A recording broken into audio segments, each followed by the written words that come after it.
ઇન્ડિયાના નરેન્દ્ર મોદી વડાપ્રધાન છે.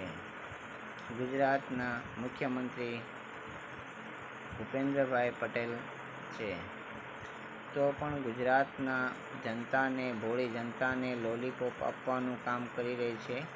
તો મારું એટલું જ માનવું છે, ખેડૂતો, શિક્ષણ તથા વિકાસના કામ દરેક ગામ, દરેક જિલ્લા, દરેક તાલુકામાં તેમના દલાલી બેઠા હોય, અથવા પહેલો પ્રશ્ન એક ગામના પ્લોટ હોય, સ્મશાન હોય, રસ્તા હોય, ગટર હોય, પાણી હોય, લાઇટ હોય, શિક્ષણ હોય, તેવી પ્રવૃત્તિઓની જરૂરિયાત છે. જે એના અંધશ્રદ્ધા અને તેના ગોદી ભક્તો છે તેની અમારે કાંઈ જરૂર નથી. તો મારે દરેક સમાજને એટલું જ કહેવા માગું છું કે અમારે વિકાસની જરૂર છે અને શિક્ષણની પ્રવૃત્તિની જરૂર છે.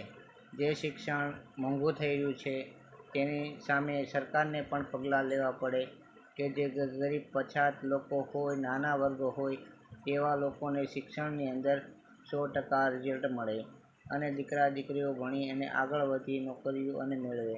એવી જ આ સરકાર એવું માને છે કે જે શિક્ષણ તરફ આગળ વધી જશે તો લોકોને નોકરી ધંધો મેળવવો મુશ્કેલ નહીં પડે, એટલા માટે ભણવા માટે તકલીફ પડી રહી છે.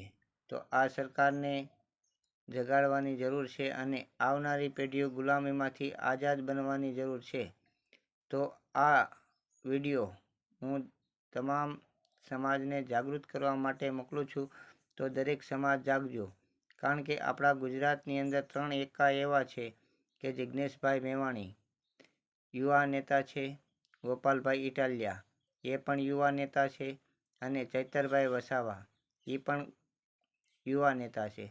એવાઓને ગુજરાતની અંદર ચૂંટણીની અંદર વોટિંગ આપો અને જીતાડવા માટેની કોશિશ કરો, કારણ કે આપણે યુવાનોની જરૂર છે.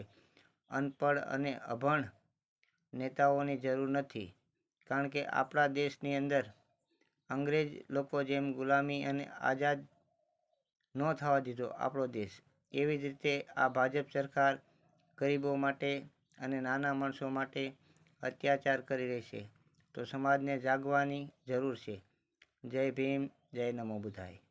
આ વિડીયો સારો લાગે તો લાઈક કરજો, શેર કરજો, આગળ વધારજો.